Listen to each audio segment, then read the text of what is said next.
The church smelled of old wood polish and fresh lilies, the kind Margaret always said were too showy for everyday life. She preferred wildflowers from our backyard, the ones that grew stubborn between the tomato plants. But today the altar was drowning in white calla lilies sent by people who hadn't called in years. I stood alone at the front pew, hands folded so tight my knuckles turned bone white. St. Mark's Presbyterian had maybe 200 seats. Every single one except mine was empty. I kept glancing at the double doors at the back, half expecting them to burst open with hurried apologies. Traffic was terrible, Dad. Flight got delayed. Work emergency, you know how it is. But the doors stayed shut. The only sound was the pastor clearing his throat and the faint ticking of the wall clock that Margaret used to joke was slower than her mother's gossip. Pastor Reynolds, a man who'd never met my wife in life, started reading from a script. Margaret Ann Whitaker was a devoted wife, mother, and pillar of the community, generic words. Safe words. Words that couldn't possibly capture the woman who once chased our youngest daughter around the kitchen with a wooden spoon because she'd tried to help by putting dish soap in the coffee pot. Words that didn't mention how she'd sit on the porch swing at dusk, humming old hymns while shelling peas, or how she'd whisper to me at night, "Tom, if I go first, don't let them turn my funeral into a circus." Well, no circus today.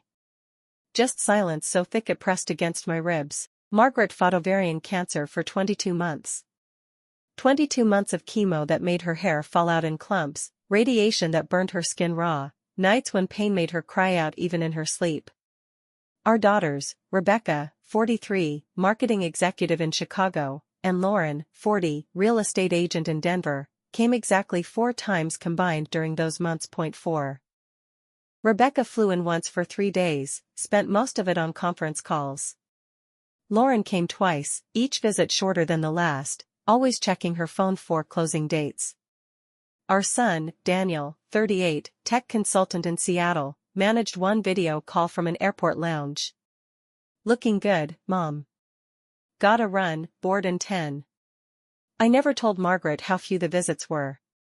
She'd ask, "Did the kids call today?" And I'd say, "They're thinking of you every minute." Lies wrapped in love. She died on a Thursday morning in May, holding my hand, whispering, "Tell them I'm proud, even if they forgot how to show up." I called them the moment the monitor flatlined. "Rebecca, I'll book the first flight tomorrow. Send me the funeral details." Lauren, "Oh God, Dad. I have an open house Saturday. Can we push it?" Daniel, "I'm in Singapore next week. Can you livestream it?" I didn't push. I just said, "Do what you can." The day of the funeral arrived. No flights booked. No text saying on my way. Instead, Instagram stories popped up like knives. Rebecca posted a photo of herself in a rooftop bar, wind in her hair, caption, "Chicago sunsets heal everything #self-care." Lauren shared a boomerang of champagne glasses clinking on a private jet, "Weekend getaway with my favorite people #blessed." Daniel uploaded a gym selfie, leg day after a 14-hour flight. No excuses, none of them mentioned their mother. Not one black square. Not one thinking of my family today. I stared at those stories until my eyes burned, then turned my phone face down on the pew. Pastor Reynolds finished, "Would anyone like to share a memory?" Silence. He looked at me hopefully.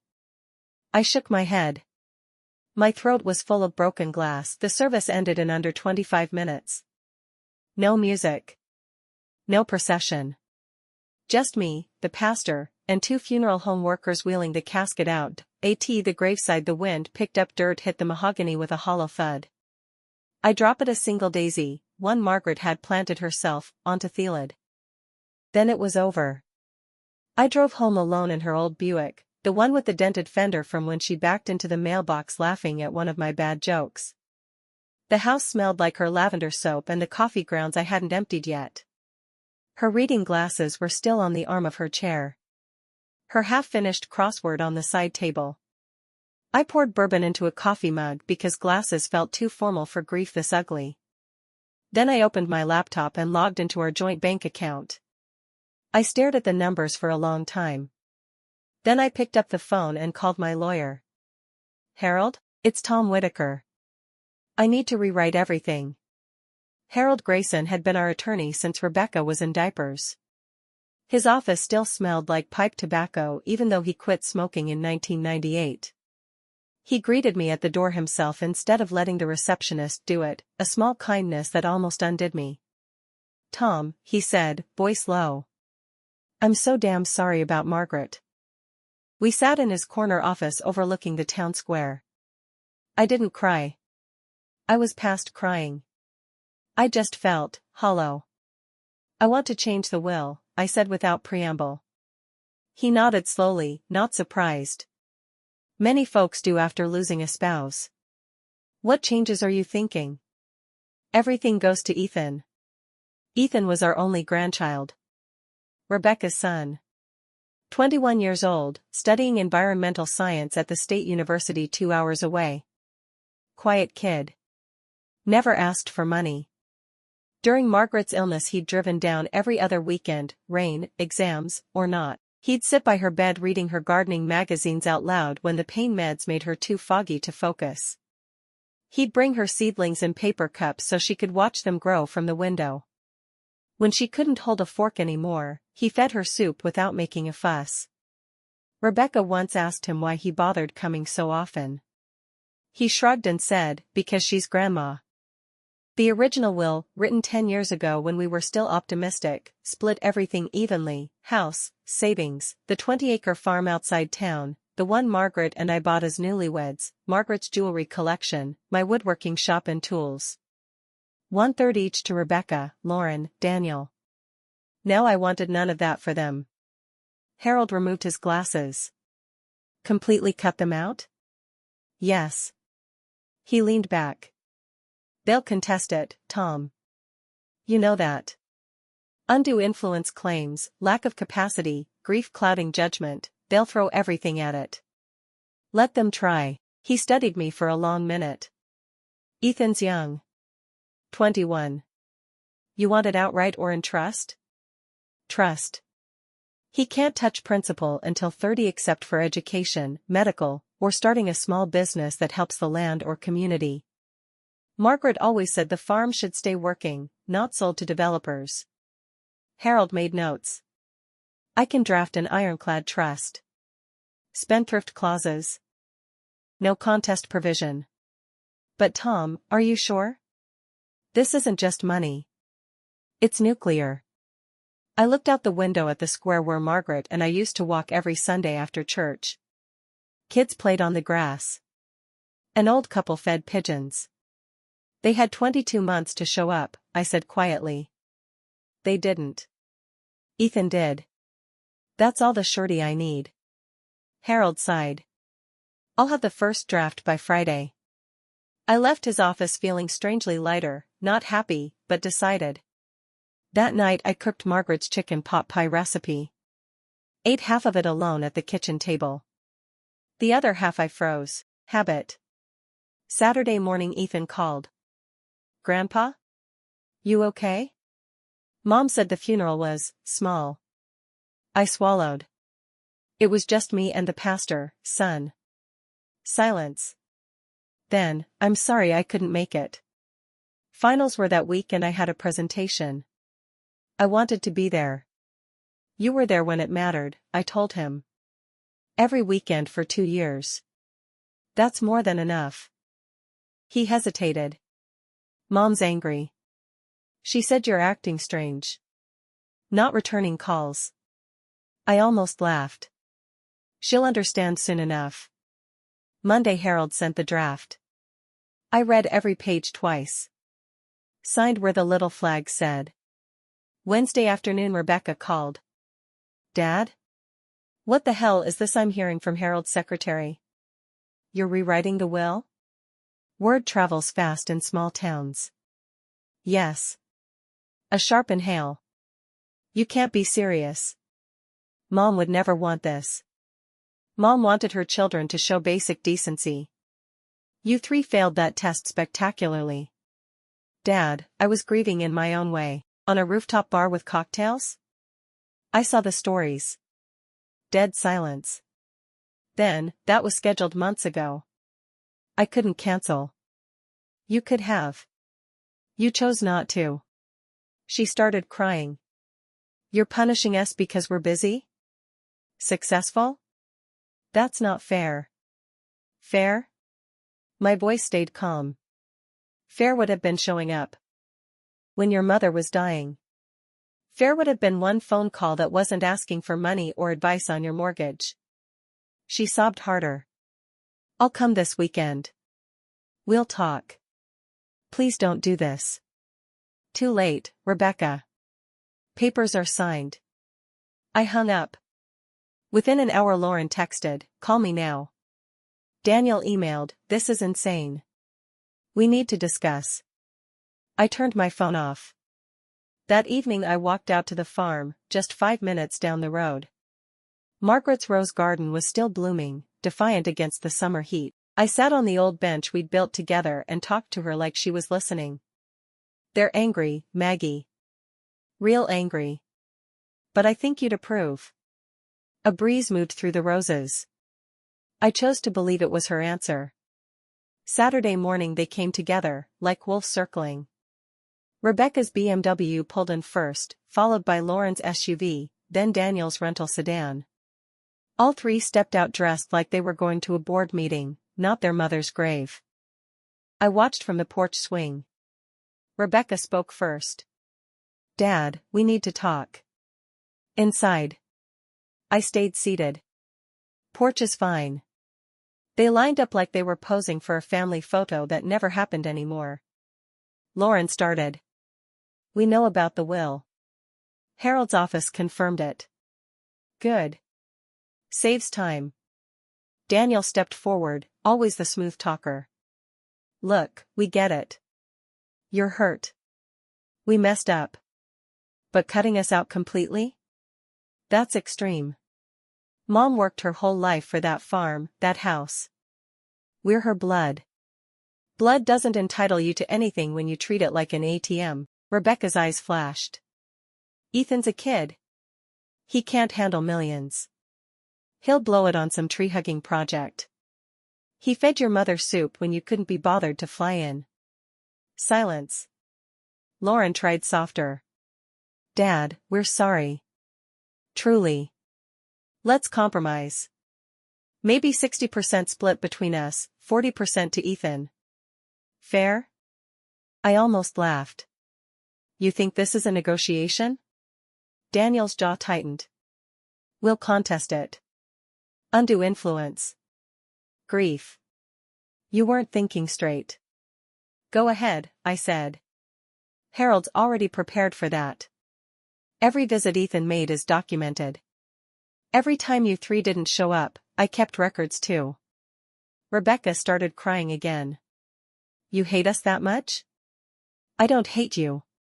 I just don't trust you with what Margaret and I built. Not anymore.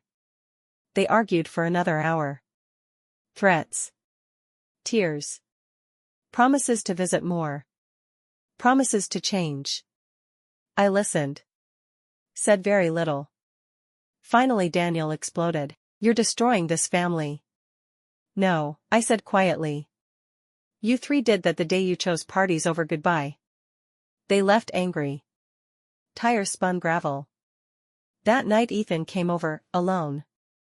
Grandpa, they called me. Screaming. Said you're giving everything to me. Is that true? I nodded. He sat heavily. I don't want it if it means tearing us apart. You didn't tear anything. They did. He looked at the floor. I just wanted Grandma to be proud. She was. Every time you walked through that door. He stayed till midnight. We talked about Margaret. About college. About his dream to turn part of the farm into a community garden and teaching kids about sustainable food. When he left I felt something shift inside me, not forgiveness yet, but purpose. 3 months passed. Silence from the kids, except occasional angry texts. Ethan started small. With my permission he took a corner of the farm and planted rows of vegetables. Tomatoes, zucchini, beans, called it Maggie's patch. Kids from the local 4-H came to help on weekends. He taught them composting, crop rotation, why bees matter. Word spread. Neighbors dropped by. Brought seedlings. Brought stories about Margaret. One Saturday Rebecca showed up, unannounced. She stood at the edge of the patch in heels, looking out of place. Ethan froze when he saw her. She spoke first. I brought some heirloom seeds. From Mom's old collection. Ethan glanced at me. I nodded. He took the packet. Thanks, Mom. She watched him plant for 20 minutes. Didn't say much. Then, I'm sorry I wasn't there. He didn't answer right away. Just kept digging. Finally, Grandma missed you. Rebecca's shoulders shook. She left without another word. 2 weeks later Lauren arrived with a truck full of compost and mulch. I read online this is good for tomatoes. She worked beside Ethan all afternoon. Sweated through her designer shirt, laughed when dirt got on her face. Daniel sent money, anonymously at first. Then a text, for the irrigation system. No strings. I didn't respond. But I let Ethan accept it. By fall Maggie's patch was producing. We gave baskets to food pantries, neighbors, church. Ethan started a free Saturday workshop, grow your own food. Rebecca came to the first one. Sat in the back. Listened. Afterward she helped clean up. I want to learn, she said quietly. Lauren joined the next month. Brought her teenage stepkids. Daniel flew in for Christmas. Brought tools for building raised beds. It wasn't perfect. Old hurts surfaced. Arguments flared. But they kept showing up. One evening in December, all three stayed for dinner, first time in years. We ate from the farm, roasted root vegetables, fresh bread. Rebecca raised her glass. To Mom. And to second chances. We drank. It wasn't forgiveness. Not fully. But it was a beginning. Spring came. Ethan's vision grew. With the trust funds released for community benefit, he applied for grants, got approval to turn 10 acres into Margaret's Growing Place, a non-profit education farm. Workshops for schools. Therapy gardens for cancer survivors. Summer camps for kids who'd never seen a carrot pulled from dirt. The kids helped, really helped. Rebecca handled marketing, website, social media, grant applications. Lauren negotiated with suppliers for discounted materials. Daniel set up the finances, tax-exempt status, legal structure. They worked side by side with Ethan. Sometimes tense. Sometimes laughing. Opening day, June 15th, what would have been Margaret's 72nd birthday. Hundreds came. Local news. Food trucks. Live music. A big sign at the entrance, in loving memory of Margaret Whittaker, where love grows. Rebecca gave a short speech. Voice cracked. Mom taught us to plant kindness even when the ground seemed hard. We were late learning that lesson. But we're here now. Ethan unveiled a bronze plaque in the rose garden, Margaret's favorite spot. Grandma believed every seed deserved a chance. So do we. People cried. Hugged. Planted flowers. That night the four of us, me, Rebecca, Lauren, Daniel, sat on the porch. Daniel spoke first. Dad, thank you for not giving up on us. I looked at them, tired, dirty, real. I never gave up. I just stopped pretending. Rebecca reached for my hand. We're not perfect. But we're trying. I squeezed back. That's all she ever wanted. 1 year after Margaret's passing. The farm was thriving. Kids running through rows. Seniors in rocking chairs sharing stories. Cancer support group meeting under the big oak. I walked the paths alone at dawn. Stopped at her plaque. See what they did, Maggie? They finally listened. Later that day the family gathered, not for a funeral, but for a birthday celebration. Margaret's. Rebecca baked her famous apple pie, burnt edges and all. Lauren brought flowers. Daniel read an old letter Margaret wrote him when he was 10, "Be kind, Danny. It costs nothing and buys everything." Ethan gave me a photo book, pictures of every stage of the farm. Last page, all of us together, smiling. Caption, "The harvest continues." We ate. Laughed. Shared memories. No one mentioned the will. It didn't matter anymore. As the sun set I looked at my children, flawed, late, but here. And for the first time in a long time, the house didn't feel empty. Margaret was right. Love isn't loud. It's persistent. It's showing up, even when it's hard. Even when it's late. And sometimes, just sometimes, it's enough. The end.